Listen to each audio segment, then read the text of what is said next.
Anyway, kung siguro doon sa part naman ng siyempre may mga tao din po na nagkokomento. Di ba dapat din naman talagang alamin natin kung saan nila ginugol ang mga pera, pondo ng taong bayan. Kasi perde naman ng taong bayan yan eh. Hindi ba karapatan din naman naming malaman kung saan niya po yung ginugol? Lalo pa nga meron pong report na hawak sila ng partikular na po ang Commission on Audit na lumilitaw na parang hindi nagastos ng tama yung pondo kong. Sana. Opo. Sana. Totoo naman yun eh. Sana kung ang layunin talaga'y ganun lang. Na talagang, halimbawa, pag sinagot mo ng ganun, Gawala. huminto ka na doon sapagkat naipaliwanag niya na. Ayun. Ganun kaya ang magiging katapusan nito? Ayun yun. Nakikita mo eh. Ulit-ulit. Iba na yung ano eh. Iba na yung paraan. Hindi na yung magtatanong para malaman mo eh. Nagtatanong para magpahiya ka na eh. Madali namang kwentahin yun din. Tama. Ngayon, bago mangyari yun, meron tayong inaalagaan na tradisyon. Yun ang aking yun ang aking gustong malaman sa mga kasama ko, sapagkat sa tagal ko na sa Kamara din. Sinabi ko nga sa kanila eh. Ano ba yung point of entry ko rito sa House of Representatives? 2004. 2004, yes po. 13th Congress. Ngayon, 19th Congress na tayo. Bilangin ninyo. Sa haba ng panahon na yan, ilang Vice President na yung nakita ko. Kung ang pag-uusapan ay yung pag-approve ng kanyang budget. Di ba? Ayan. Dumaan si Vice President Binay. Dumaan si Noli de Castro. Lenny Robredo. Palaging ganun eh. Pati Pangulo. Pangulong Duterte, Pangulong Pinoy, Pangulong Gloria Macapagal Arroyo. Palaging ang sinasabi, pagka budget na ng presidente o pangalawang Pangulo, Your Honor, in line with the time-honored tradition of the House of according courtesy to the office of the President. Ganun eh. I move to terminate the consideration of the budget of the office of the President. Palakpakan na yun dyan. Alam mo ang basihan doon, alam mo yung batayan, yung kaukulang paggalang sa opisina ng dalawang pinakamataas na leader ng ating bansa. Alam mo, pwede mo pang idagdag yun eh. Maski na yung hudikatura. Palaging ganun din. May nagtatanong parang formalidad eh. Formalidad. Pagkatapos ngayon, bakit mo iibahin? Pinaalala ko nga sa kanya, Madam Chair, nakalimutan mo na ba? 2022 budget.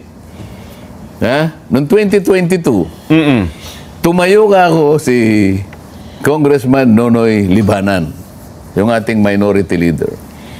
It took him only 13 minutes. He moved to dispose the consideration of the OBP budget. At dagli-dagli rin naman tumayo ka ako yung majority leader, Manix Dalipe. Para segundahin ang kanyang motion. 13 minutes. 2022. Nakalimutan nyo na po ba yun? 2023, sino ang tumayo? The presidential son, Sandro Marcos. Senior Deputy Majority Leader. Anong sabi niya? Ganun din. In line with the time-honored tradition well kept by this House, I move to terminate the budget of the OBP. Nag-object si Franz Castro. Makabayang black ng time na yun. The objection was so revolting. I object. Ganun-ganun eh. Talaga alam mo naman sila eh. May kamay pang ganun. I object. Pag may objection sa rules namin, let us divide the House. Dinivide. Sino po kanya ang sasang-ayon dun sa objection ni Franz Castro? Itaas po niyo yung kamay. Silang tatlo lang ang nagtaas. Sino po yung sumasang-ayon sa motion ng ating Senior Deputy Majority Leader na ipahinto na po ang pagtatanong sa budget ng opisina ng Vice President? Botuan lahat. So natalo yung objection. Anong ibig sabihin yan? In-uphold ang tradition. Bakit ngayon? Tinanong ko, Madam Chair, ito po bang tradisyon na to na ating pinangalagaan sa mahabang panahon, katapos-tapusan nga, 2022, inaalagaan pa natin, 2030, pinalagaan. 2024, bakit po ang nangyayari, hindi na po natin igagalang ngayon. So, ano pong katwiran? Bakit sinagot naman ni Chair Kim Bokong na, nung tinanong niyo siya, ang sagot niya, opo, ginagalang pa naman po natin yan. Di ba, yun po naging sagot niya ko, ang problema. Hindi ganun sagot. Sabi ko, are we now setting aside or discarding this tradition? Okay, yun ang unang tanong, gago. If we are discarding this tradition today, is this committee authorized to do that? Okay, opo. Sabi niya, short answer to both questions. The answer is no. O ibig sabihin, ginagalang pa rin natin Opo. ang ating tradisyon. Yung nung isa, ay hindi po kaya ng kumiting ito na itapo ng isang tradisyon. Sa mga tweet, nauwi kami doon sa pagsang-ayon Sa na kailangan igalang pa rin natin hanggang ngayon yung tradisyon. So, kung ganun po ang sagot ninyo, Madam Chair, I now respectfully move to terminate consideration of the budget of the Vice President. ang problema, In line, hindi ko na sinabi yun kasi nandun na yung premise eh. Total, ginagalang pala natin ang tradisyon na yan, I now move. Ito, nag-object na naman yung Makabayan Black. Let's divide the house. yan. Ang nangyari kabaligtaran eh. Nabaliktad nga po ang pangyari ko. Hindi sila bumoto sa akin. So, ibig sabihin, ayaw pa rin nilang igalang yung tradisyon. Hindi na sinunod. Ibig Bagamat sabihin, sinasabi nung... lip service eh. So, yung kanilang pagkakasabi na ginagalang nila ang tradisyon, yung gawa ay kabaligtaran. Well, ako naman ko, ito naman yung punto ng iba. Hindi naman kaya yung, bagamat sinabi ng presiding officer, na, well, ginagalang para natin yung tradisyon na yan, alam nyo naman ko, may mga tradisyon na lumilipas ang panahon. Minsan talaga, nababaliwala at hindi na po nasusunod ang mga tradisyon. Hindi kaya yung pagkakataong ito, baka naiba na po. Baka hindi na applicable. Oo nga. Kasi may mga tradisyon ito. Sasakyan kita sa salita mo yan. Opo. Di, merong formal na mechanism dadali natin sa plenary kasi po yun ang nalagay sa tuntunin eh. Ganun ang magiging setup dapat. Formally po nating inaalis ngayon ang tuntunin sa mahabang panahon na naging tradisyon. Huwag na po nating isaalang-alang ang opisina ng Vice President. Alisin na po natin ang tradisyon na kumakapit dyan. Ayun. A-approvein ngayon in plenary. Sa buong lahat Majority ng lahat ng miyembro ng House of Representatives. Yun pa lang dapat na set up. Dapat ganun muna. Sabi ko nga sa kanila, we are ruled by parliamentary procedures. Parliamentary procedures grow from and enriched by experiences, traditions, and precedents. Kinakailangan, dalhin mo muna sa plenary. Para sa aksyon ng nakararami. Ganon. Para sa ganon ay itapon mo na ang isang tradisyon. Ayun. Wala pa eh.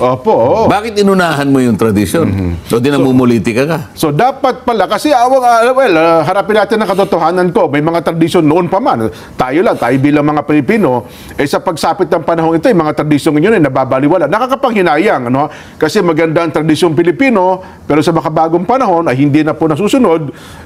Ngayon, dito sa pangyayari ito, kung yun pala, at ang tradisyon, kung gusto natin palitan, baguhin na nito. Ang kabuuan pala ng Kongreso dapat na magpasya. Nakasulat kasi sa tuntunin eh. Ayun. Kasi kung tinanong nila ko doon, dala-dala ko yung the rulings of the chair. Sabi niya, ipakikita ko sa kanila. In order to break that tradition, sabi niya, it has to be supported by the majority of the members of the House of Representatives. Ang ibig sabihin nun, plenary.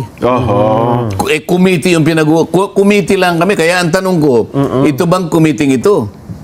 Merong otoridad para itapon yung sabi niya, no. Kaya nga, natuwa ako ngayon. Kaya pala ganyan ang sagot niya. So sa magawit, sumang-ayon pala sila ngayon. Kaya natuwa ako eh. If that is your answer, Madam Chair, I now respectfully move. Kasi ang alam ko, Aha. bumalik na kami sa tradisyon eh. Ibig sabihin, magpapasakop na sila, magpapatali na sila sa tradisyon, wala nang magtatanong. Tama? Tama. Oo, di nag-move na ako. Objection kanila. Di natuwa naman ako. Alam ko, pag nag-object, kagaya din ang nangyari nung nakaraan, na wala yung objection na yun, hindi pinakinggan ng objection, ang pinakinggan yung motion pa rin. Alang-alang. Opo. Alang-alang sa pagsunod do sa tradisyon. O wala rin eh. Kung sabi ko, Opo. double standard. Ha? Oo. Yung sinasabi mo, taliwas sa ginawa mo. Aha. Well, ako ko nga, kasi isa yung, ako, kami ni Nelson, hindi po kami mambabatas, hindi namin alam yung rules na gano'n, ano, ha? Kasi kung ang pag-uusapan po ay tradisyon, kung ako si Congresswoman Sheila Kimbo, nung time na yun, baka sabihin kong, hindi na po natin susundin ang tradisyon na yan sa araw na ito, kasi iba po ang sitwasyon ngayon, iba po ang sitwasyon noon. So, Oo, hindi, sasagutin ko lang. yun. Sino ka? yun palang mangyayari. Ikaw ba? Oho. Ay may karapatang sabihin mo yan sa pansarili mong opinion? Ayun, oho. Kasi ko nga, yan din po ang sentimiento na napakarami sa social media. Kasi nga, hindi nila naintindihan yung rules na yan, ha? Kaya nga natin pinapaliwanag. Yun, Tingnan opo. mo, halimbawa, sa mga batas natin, may tinatawag na landmark decision. Landmark decision. Kaya Opo. sinasabing landmark decision, yung desisyon na yon, napakalaki ng naging epekto sa lipunan. Oho. Isang matibay na desisyon na ginawa ng Korte Suprema. Pero pagkatapos ng 30 taon, 50 taon, babaguhin yung landmark na yun eh. Oho. Pero merong isang desisyon na gagawin para baguhin yun. Opo. Isang panibagong landmark. Gagawin niya ngayon. We are reversing that landmark decision. Isa sa mga desisyon na yan, ibigyan natin ng paghalimbawa. Ayun, kaya pala. Merong mga naunang desisyon, siguro 30-40 years ago. Opo. Naalala mo yung isang relihiyon na kung tawagin ay Saksi ni Jehovah.